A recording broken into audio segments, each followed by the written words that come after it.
V D Satheesan മുഖ്യമന്ത്രിയാകാൻ വേണ്ടി ഒരുപാട് ഒരുപാട് തന്ത്രങ്ങളും തത്രപ്പാടുകളും ഒക്കെ നടത്തുന്ന വ്യക്തിയാണെന്ന് കേരളത്തിലെ പൊതുജനങ്ങൾക്ക് കൃത്യമായി അറിയാം. അതിനെ പൊളിച്ചടുക്കിക്കൊണ്ടാണ് സുകുമാരൻ നായരൊക്കെ പറഞ്ഞത്. തിണ്ണ നിരങ്ങി നടന്നിട്ടില്ല എന്ന് വലിയ വലിയ കള്ളം പറഞ്ഞ സതീശൻ തിണ്ണ നിരങ്ങിയിട്ടുണ്ടെന്നും NSS ആസ്ഥാനത്ത് 1.5 മണിക്കൂറോളം ചെലവഴിച്ചു എന്നൊക്കെ സുകുമാരൻ നായർ പൊളിച്ചടുക്കിയത്. ഈ സതീശൻ, വി ഡി സതീശൻ ഒരുപാട് PR വർക്ക് നടത്തുന്നുണ്ട്. അതിൽ ചില സർവേകളുണ്ട്. ഏകദേശം 11ഓളം സർവേകളാണ് വി ഡി സതീശന്റെ മേൽനോട്ടത്തിൽ UDF കേന്ദ്രങ്ങൾ നടത്തിക്കൊണ്ടിരിക്കുന്നത്. കനകോലുവിന്റെ പാർട്ടി തലത്തിലുള്ള ഔദ്യോഗിക സർവേ ഒന്ന്, പിന്നെ മാധ്യമങ്ങളെ കൂട്ടുനിർത്തി മാധ്യമങ്ങൾക്ക് ഫണ്ട് ചെയ്തിട്ട് അവരെ കൊണ്ട് നടത്തുന്ന സർവേ മറ്റൊന്ന്. അങ്ങനെ സതീശൻ PR വർക്ക്, തന്റെ പ്രൊമോഷന് വേണ്ടിയുള്ള വർക്ക് ഒരുപാട് ചെയ്തുകൊണ്ടിരിക്കുകയാണ്. ഇപ്പോ പുനർജനി വിഷയം നോക്കാം. പുനർജനി വിഷയത്തിന്റെ മെരിറ്റ് മാത്രം, ഇത് യക്സോറോ ഏത് പാർട്ടിയിലെ ഏത് നേതാവ് ചെയ്തു എന്നല്ല, പുനർജനിയുടെ ആ കേസിന്റെ മെരിറ്റ് മാത്രം പരിശോധിക്കുകയാണെങ്കിൽ ഒരു MLA, ഒരു സാമാജികൻ വിദേശത്ത് പോകണമെങ്കിൽ നിയമസഭാ സ്പീക്കറുടെ അനുമതി വേണം, അല്ലെങ്കിൽ നിയമസഭാ സ്പീക്കറുടെയും അവിടുത്തെ അധികൃതരുടെയും അനുമതി വേണം. ആ അനുമതിയോടുകൂടി വിദേശത്ത് പോകാം. അവിടെ പോയി പണപ്പിരിവ് നടത്താൻ പാടില്ല എന്നുള്ളത് നിയമമാണ്. വി ഡി സതീശൻ വിദേശത്ത് പോയി അനുമതിയോടുകൂടി തന്നെയാണ്. എന്നാൽ അവിടെ പോയി പണപ്പിരിവ് നടത്തി എന്നതിന് വി ഡി സതീശൻ പോസ്റ്റ് ചെയ്ത വീഡിയോ തന്നെ സാക്ഷിയാണ്.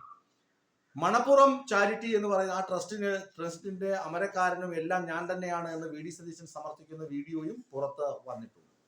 പുനർജനി എന്ന് പറയുന്ന ഏജൻസി, അതിന്റെ രക്ഷാധികാരിയും അതിന്റെ ഓൾ ഇൻ ഓളും ഞാനാണെന്ന് വി ഡി സതീശൻ പറഞ്ഞിട്ടുണ്ട്. അങ്ങനെ ഈ തട്ടിപ്പ്, വിദേശത്ത് നിന്ന് പൈസ വാങ്ങി നെയ്ത്യന്ത്രവും വീടും വെച്ചു കൊടുക്കാമെന്ന് അവരോട് പറഞ്ഞ് സമ്മതിപ്പിച്ച് അവരിൽ നിന്ന് കാശ് വാങ്ങി വേറൊരു തേർഡ് പാർട്ടിയുടെ കയ്യിൽ കൊടുത്തു. അത് തന്റെ കയ്യിൽ വന്നിട്ടില്ല എന്നൊക്കെ കൈ കഴുകി കളയാമെങ്കിലും ഇതൊക്കെ മൂടി വയ്ക്കപ്പെടുന്നത്, ഈ അഴിമതി ആരോപണം, ഇതൊരു വലിയ അഴിമതിയാണല്ലോ. ഈ അഴിമതി ആരോപണ സമയത്ത് പോലും വിജിലൻസിന്റെ റിപ്പോർട്ട് അനുസരിച്ച് സർക്കാർ CBI അന്വേഷണത്തിന് ആക്കം കൂട്ടിയപ്പോൾ, അല്ലെങ്കിൽ അന്വേഷണം വേണമെന്ന് ശുപാർശ ചെയ്യാൻ തീരുമാനിച്ചപ്പോൾ തന്നെ മാധ്യമങ്ങൾ രണ്ട് തട്ടിലായി. പ്രധാനപ്പെട്ട മാധ്യമങ്ങളൊക്കെ തന്നെ CPM-നെയും ഇടതുമുന്നണിയെയും നഖശികാന്തം രാവും പകലും എതിർക്കുന്ന മാധ്യമങ്ങളൊക്കെ തന്നെയും വി ഡി സതീശനെ മറപിടിച്ചു, കുടപിടിച്ചു, ഒരു പുകമറയ്ക്കകത്താക്കി വി ഡി സതീശനെ സംരക്ഷിച്ചു.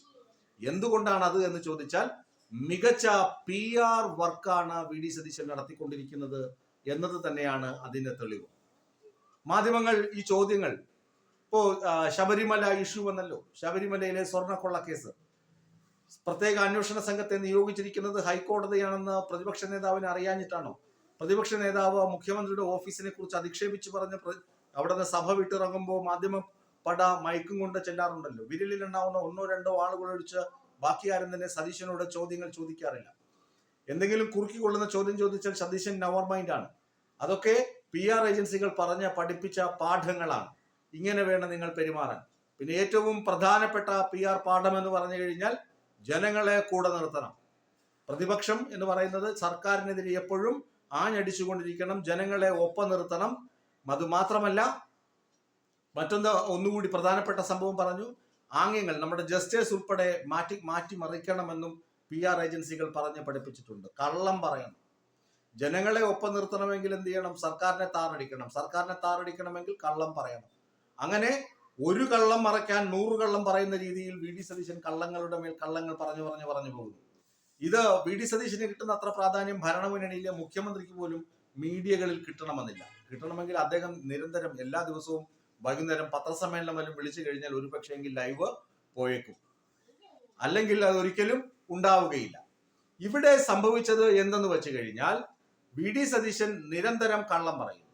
ആ കള്ളത്തിന് ഒരു മറുചോദ്യം ചോദിക്കാൻ മാധ്യമങ്ങൾ വിസമ്മതിക്കുന്നു, വിമുഖത കാണിക്കുന്നു.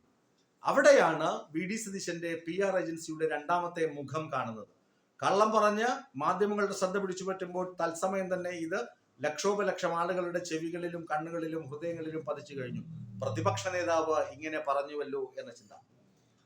എന്നാൽ അത് പൊളിച്ചെടുക്കാൻ മാധ്യമങ്ങൾ ശ്രമിക്കാതിരിക്കുന്നിടത്താണ് PR ഏജൻസികളുടെ ഫണ്ടിങ്ങും മറ്റ് ഈ മാധ്യമങ്ങളുടെ സ്ഥാപിത താല്പര്യങ്ങൾക്കനുസരിച്ച ഈ വി ഡി സതീശന്റെ ഇടപെടലും വരുന്നത് എന്ന് ചുരുക്കം. എന്നാൽ ഇപ്പോ കുറച്ച് ദിവസങ്ങളായിട്ട് വി ഡി സതീശന് കഷ്ടകാലമാണ്. വി ഡി സതീശൻ മുമ്പ് പറഞ്ഞ കാര്യങ്ങളൊക്കെ എടുത്തിട്ട് അങ്ങോട്ട് തലങ്ങും വിലങ്ങും അലക്കുകയാണ്. വി ഡി സതീശൻ മുമ്പ് പറഞ്ഞത് ഇങ്ങനെയാണ്, വി ഡി സതീശൻ അന്ന് പറഞ്ഞത് ഇങ്ങനെയാണ്, വി.ഡി. സതീശൻ അന്ന് പറഞ്ഞത് ശരിയായിരുന്നില്ല, ഇപ്പോഴത്തെ അത് മാറ്റി പറയുന്നു. അങ്ങനെ ഇടത് സൈബർ ഇടങ്ങൾ വി.ഡി. സതീശനെ ടാർഗറ്റ് ചെയ്ത് ഉന്നം വെച്ച് മാർക്ക് ചെയ്ത് വി.ഡി. സതീശന്റെ നുണകളും മറ്റു കാര്യങ്ങളും പുറത്തു കൊണ്ടുവരാൻ തുടങ്ങിയതോടുകൂടി വി.ഡി. സതീശന്റെ PR പണി ഒരല്പം മങ്ങലേറ്റ നിലയിലാണ്. ഇനി കനകോലുമല്ല ആരുമെന്ന് പറഞ്ഞാലും സത്യത്തിന്റെ ഒപ്പം നിൽക്കുന്ന ഒരു പക്ഷം ആളുകൾ, ഒരു സംഘം യുവജനങ്ങളൊക്കെ ഇടത് സൈബർ ഇടങ്ങളിൽ കൂടി വി.ഡി. സതീശന്റെ കള്ളം പൊളിച്ചെടുക്കുന്നുണ്ട്. അതുകൊണ്ട് ഇക്കാര്യങ്ങൾ കൂടുതൽ ശോഭിക്കുകയില്ല എന്ന് വി.ഡി. സതീശന് മനസ്സിലായി. ഇനി മറുതന്ത്രവുമായി വി.ഡി. സതീശൻ എത്തും എന്നതിൽ ഒരു തർക്കവും ഇല്ല.